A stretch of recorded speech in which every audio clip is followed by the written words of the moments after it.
warahmatullahi wabarakatuh. Perkenalkan, nama saya Winda Wardani, NIM 2162201080, akan menjelaskan tentang analisis penerapan lingkungan umum, lingkungan industri, dan lingkungan internal, serta rekomendasi strategi korporat untuk perusahaan PT Indosat.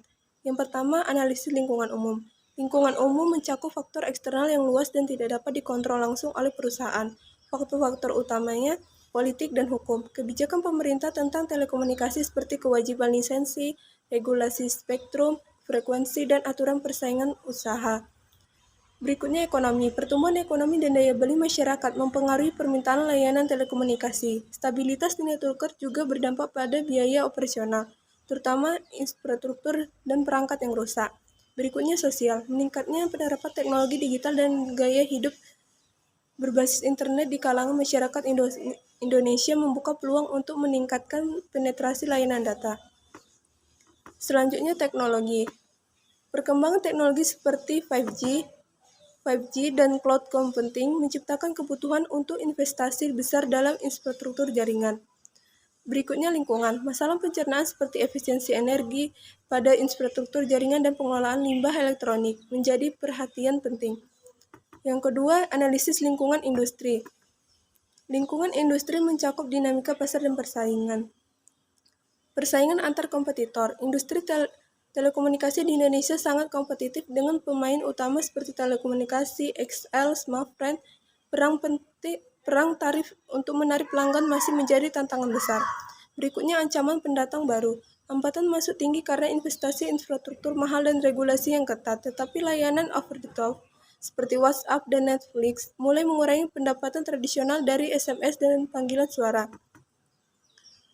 Berikutnya, ancaman produk pengganti. Produk OTT menawarkan layanan komunikasi dan hiburan menggantikan peran operator tradisional. Berikutnya, kekuatan pemasok. Penyedia perangkat infrastruktur seperti Huawei, Ericsson, dan Nokia memiliki daya tawar tinggi. Berikutnya, kekuatan pembeli. Konsumen memiliki banyak dan pilihan layanan dengan harga kompetitif sehingga loyalitas pelanggan rendah. Yang ketiga, analisis lingkungan internal. Fokus pada kapabilitas internal PT Indosat. Sumber daya, PT Indosat memiliki aset strategis seperti spektrum frekuensi yang luas dan infrastruktur jaringan, namun masih memerlukan pengembangan teknologi untuk memperkuat posisi di era 5G.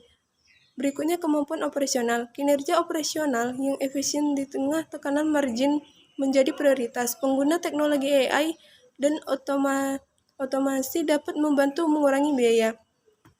Berikutnya, merek dan posisi pasar. Indosat memiliki citra merek yang kuat di beberapa segmen masyarakat, tetapi harus meningkatkan penetrasi di segmen premium.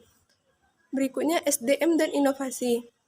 Daya saing SDM dan kemampuan inovasi perlu terus dikembangkan, khususnya dalam memanfaatkan peluang digitalisasi.